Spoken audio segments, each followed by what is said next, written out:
Assalamualaikum warahmatullahi wabarakatuh. Halo semuanya, selamat pagi. Hari ini kita akan belajar sistem pengendalian manajemen. Kita di pertemuan ketiga ini akan membahas mengenai memahami strategi. Seperti yang udah Bu Rosana sampaikan kemarin di pertemuan sebelumnya, di SPM yang kedua, sesi yang kedua, bahwa memahami strategi ini adalah salah satu elemen dari sistem pengendalian manajemen. Jadi nanti kita juga akan belajar sistem pengendalian manajemen, elemen-elemennya yang lainnya di bab-bab berikutnya atau di sesi-sesi berikutnya. Seperti biasa, Bu Rosana hari ini menggunakan buku acuan manajemen kontrol sistem yang ditulis oleh Robert Anthony sama Vijay Govindarajan gitu ya, dan diterbitkan oleh McGraw-Hill International Edition kayak gitu. Yuk kita mulai perkuliahan kita pada pagi hari ini. Slide pertama ini kita akan membahas mengenai strategi. Namanya aja memahami strategi kan ya babnya hari ini. Jadi pasti kita harus tahu strategi itu sebenarnya apa. Ini sebenarnya tuh kayak ada mata kuliah tersendiri gitu di manajemen, namanya tuh manajemen strategi. Nggak tahu kalau di prodi kalian itu ada nggak mata kuliah manajemen strategi kayak gitu. Jadi kalau di situ tuh lengkap banget gitulah strategi. Tapi kita akan membahasnya gitu ya, yang satu buku itu dirangkum menjadi satu bab. Jadi ini kayak singkat-singkat aja, cuman spill-spill aja sih strategi itu seperti apa. Oke, kita mulai dari strategi. Strategi itu adalah perencanaan-perencanaan untuk meraih tujuan-tujuan organisasi. Jadi strategi itu isinya ya perencanaan gitu untuk meraih tujuan organisasi itu seperti apa sih gitu ya. Kalau tujuan itu biasanya nanti lebih spesifik lagi gitu. Nanti kayaknya bakalan ada bab tentang ini juga gitu. Terus kalau sistem pengendali manajemen itu seperti apa? Sistem pengendali manajemennya itu adalah tools atau alat untuk implementasi strategi. Jadi strateginya apa? Terus sistem pengendali manajemennya ini adalah tools alatnya kayak gitu. Jadi alat untuk mengimplementasikan strategi itu dibutuhkan sistem pengendalian manajemen. Kira-kira kayak gitu. Terus kita bahas juga mengenai level atau tingkatan dari strategi. Ada dua level atau dua tingkatan strategi. Yang pertama adalah corporate level, dan yang kedua adalah business unit level. Jadi ada dua. Nanti kita akan bahas juga ini perbedaannya di mana. Gitu. Nanti ada tabel di agak-agak slide akhir-akhir gitu yang membahas tentang dua hal ini. Gitu ya. Oke, kita lanjut ke slide berikutnya. Ini biasanya kalau misalnya kita belajar tentang strategi, itu nggak cuma ngomongin visi, misi, tapi juga tujuan. Kayak gitu ya, goal. Itu adalah tujuan. Jadi, kita juga akan belajar mengenai tujuan. Tujuan itu biasanya lebih spesifik, lebih ke angka. Jadi kalau misalnya visi, misi, itu tuh gambaran umum gitu ya. Menjadi, kayak misalnya aja deh visinya Win Salatiga. Oh sorry, perusahaannya kalau Win belum hafal. Jadi misalnya IAIN gitu ya. Menjadi pusat rujukan gitu ya, pengembangan ilmu kepengetahuan dengan bla bla bla bla bla. Jadi itu masih umum gitu.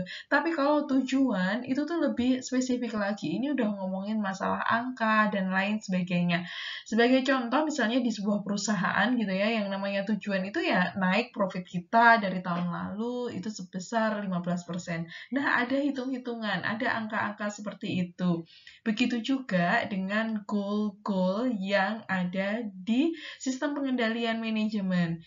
Jadi juga seperti itu gitu ya. Jadi kalau kita mau mengendalikan itu ya, kita bikin goalnya dulu, tujuannya gitu dulu. Terus nanti kita bandingkan dengan apa yang terjadi kan seperti itu ya. Kemarin Bu Rosana yang di pertemuan sebelumnya. Jadi di sini yang pertama, tujuan yang pertama yang tertulis adalah profitability atau tingkat keuntungan profit gitu ya, profitability, tingkat keuntungannya. Ada rumusnya di sini. Yang pertama adalah revenue dikurangi expense per revenue dikali revenue per investment. Nah, itu adalah cara menghitung ROI atau profitability gitu ya. Return of investment. Revenue itu adalah pemasukan, terus expense itu adalah pengeluaran. Jadi pemasukan dikeluarin pengeluaran dibagi dengan pemasukan tadi gitu ya, dikali dengan revenue gitu ya, pemasukan dibagi dengan investment atau investasi kayak gitu ya. Nah, itu sama dengan ROI gitu. Biasanya di perusahaan-perusahaan besar itu juga selalu ada ROI-nya kayak gitu ya. Apa namanya, perhitungan-perhitungan seperti itu di laporan keuangannya. Nanti teman-teman kalau misalnya di sini ada yang di manajemen keuangan kayak gitu-gitu atau yang berkaitan dengan penelitian perusahaan, terus ada namanya apa namanya, laporan perusahaan kayak gitu ya. Nah, itu ini apa namanya, ada ROI-nya gitu. Biasanya di situ ada tulisannya ROI-nya berapa kayak gitu. Nah, ini investment itu apa sih? Investment itu adalah investasi pemegang saham yang terdiri dari hasil penerbitan saham ditambah laba yang ditahan. Laba yang ditahan. Jadi laba nggak semuanya apa namanya, dikasihkan gitu ya, dibagi-bagi, tapi ada laba yang ditahan. Nanti ditambah dengan hasil penerbitan saham. Terus kemudian profitability itu apa sih? Profitability itu adalah keuntungan dalam jangka panjang, bukan kuartal atau tahun berjalan gitu ya. Jadi ini adalah jangka panjang. Gitu. Jadi selain profitability, yang jadikan goal yang lainnya itu ada kayak gitu ya. Nanti kita akan bincang-bincang goal-goal yang lainnya. Jadi goalnya itu atau tujuannya itu nggak cuma tentang keuntungan, tapi apa aja. Nah, ini yang kedua itu adalah tentang maximizing shareholder value. Maximizing itu memaksimalkan, shareholder itu adalah orang atau individu atau kelompok atau lembaga yang memiliki saham di sebuah perusahaan dan mereka yang dapat untung gitu ya, yang dapat profit dari perusahaan itu dari dividen yang mereka terima. Value itu nilai. Jadi memaksimalkan nilai dari shareholder itu gitu ya, yang punya apa? Yang punya saham di perusahaan itu gitu ya. Nah, di sini di maximizing shareholder value ini kita ngomongin tentang satisfactory profit atau jalan terbaik dalam memaparkan tujuan perusahaan karena dua alasan. Yang pertama, itu maximizing itu menyarankan bahwa ada cara untuk menemukan jumlah maksimum yang dapat diterima perusahaan.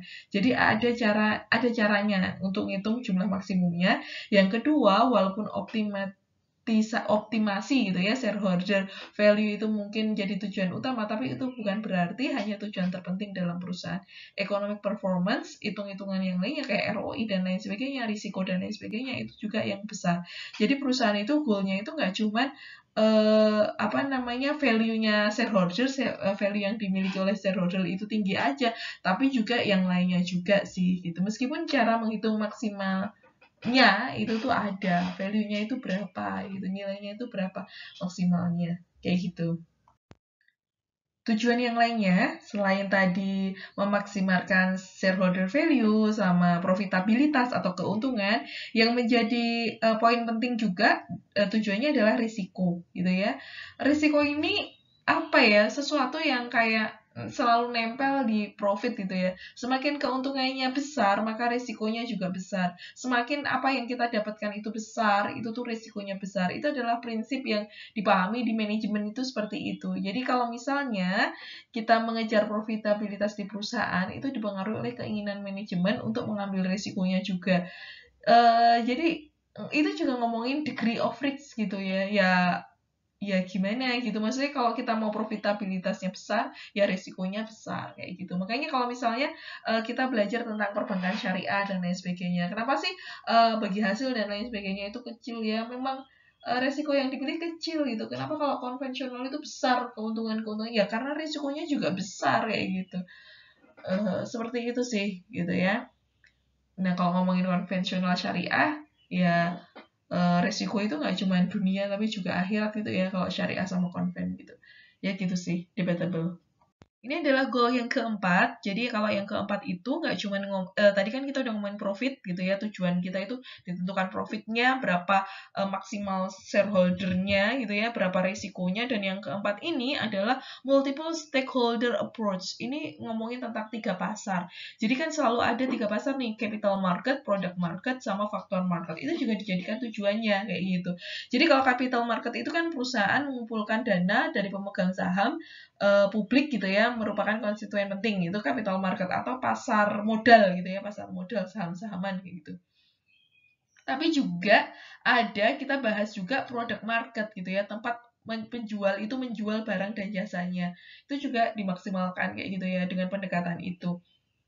Dan yang ketiga, itu juga di goal-nya itu juga ngomongin tentang faktor market.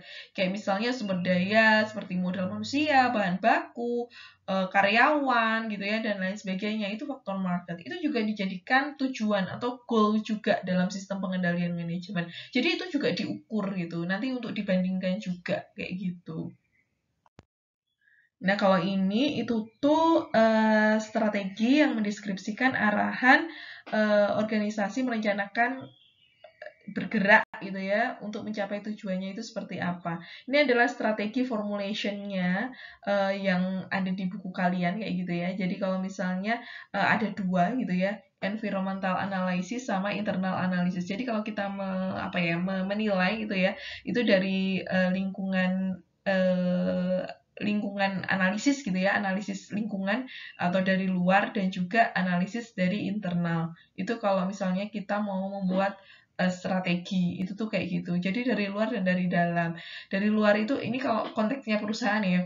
Kalau konteksnya perusahaan berarti kalau dari luar itu tuh ya kompetitor, customer, supplier, regulatory, sosial dan politiknya itu seperti apa. Kalau dari internal itu ya teknologi gitu ya, yang dia punyai, yang dia ketahui gitu ya.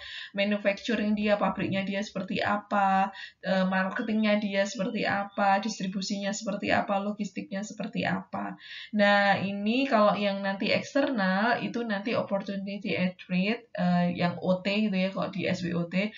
Terus kalau yang internal analysis itu nanti SW-nya gitu. Jadi kalau yang OT itu nanti untuk mengidentifikasi opportunities peluangnya itu seperti apa. Kalau SW itu adalah untuk mengidentifikasi kompetensi diri kita itu seperti apa gitu. Ini perusahaan ya, perusahaan kita itu seperti apa. Terus nanti kalau dari situ semuanya, nanti kita akan mendapatkan fix gitu ya, internal kompetensi dan juga external opportunity. Nah, nanti itu yang akan disusun menjadi form strategis atau strategi-strategi perusahaan. Nah, ini kalau ini level strateginya. Jadi kemarin Bu Rosana juga kemarin apa tadi ya? Bu Rosana udah jelasin ya kalau strategi itu ada dua. Jadi di corporate level, di level perusahaan dan juga di business unit level yang lebih kecil lagi, business unit level kayak gitu ya. Dan itu tentunya berbeda gitu ya. Kalau misalnya di strategic isunya gitu ya, itu pertanyaan yang dijawab itu kalau di corporate level di perusahaan gitu ya, di tingkat atas gitu ya, itu are we the right mix of industry gitu ya, apakah kita ada di jalur yang apa ya, campuran yang pas gitu ya di industri kayak gitu kan. Terus apakah industri atau sub industri yang harus kita yang harus kita masuk gitu ya, yang harus kita kayak gitu ya. Nah, terus nanti kalau misalnya di business unit level gitu ya, lebih rendah lagi di bisnisnya kayak gitu. What should be the mission of the business unit gitu ya? Apakah ini tuh udah pas gitu ya misinya dengan business unitnya itu gitu ya? Dan kalau misalnya pertanyaan lagi biasanya adalah apakah yang harus business unit itu tuh kompetisikan gitu ya untuk merealisasikan misi itu. Nah, jadi lebih ke hal-hal yang lebih teknis lagi kayak gitu. Begitu juga dengan option-optionnya dan juga primary organization levelnya gitu ya. Kayak misalnya kalau di di corporate level itu tuh mereka single industry related gitu ya, single industry gitu ya, atau mau diversifikasi atau diversifikasi nggak unrelated. Nah, itu adalah kebijakan-kebijakan yang ada di corporate level. Kayak misalnya, tau nggak sih, kayak perusahaan Wings, tau nggak perusahaan Wings gitu ya.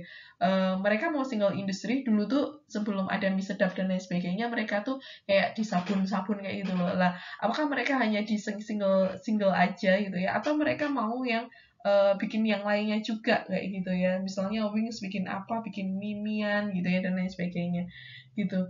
Nah, kalau di bisnis level ya mereka lebih berpikirnya ya lebih ke membangun, menangani, memanen, mematikan gitu ya dan lain sebagainya gitu. Mana yang harus dimatikan gitu, mana yang harus dihidupkan dan lain sebagainya. Jadi itu lebih lebih ke teknis sih kalau ke bisnis unit level kayak gitu. Nah, kalau organisasi levelnya ya tentunya kalau misalnya corporate level ya ada di corporate office di kantor pusatnya gitu ya. Kalau misalnya di bisnis unit level ya bisa jadi di mana namanya corporate office and business unitnya gitu dan general manajernya gitu ya jadi yang lebih rendah-rendah lagi gitu ini tuh Porter Five Forces model ini banyak banget dibahas di kayak manajemen strategi kayak gitu. Jadi kalau memang kita lagi ngomongin tentang strategian gitu ya, ini emang banyak dibahas gitu. Apa namanya Porter Five Forces model karena di sini kita jadi bisa melihat gitu ya kompetitor industri kita itu seperti apa. Dilihat dari apa new entrants, pendatang baru gitu ya customer itu tuh apa, substitutes atau pengganti barang penggantinya itu apa, supplier itu tuh seperti apa kayak gitu. Nah, ini dari kayak gini kita tuh bisa ngeliat gitu ya kompetitor kita itu seperti apa. Kompetitor kita itu dalam artian kompetitor perusahaan kita kayak gitu ya. Itu tuh seperti apa. Nah, ini five forces ini, 5 kekuatan ini tuh banyak banget dibahas dan barangkali suatu saat nanti kalau kalian meneliti tentang ini itu juga menarik banget sih untuk skripsi-skripsi dan lain sebagainya. Ini adalah Porter Five Forces Model. Oke, dan ini adalah slide terakhir kita. Demikian perkuliahan sistem pengendalian manajemen pertemuan yang ketiga dan insya Allah sampai jumpa di pertemuan selanjutnya.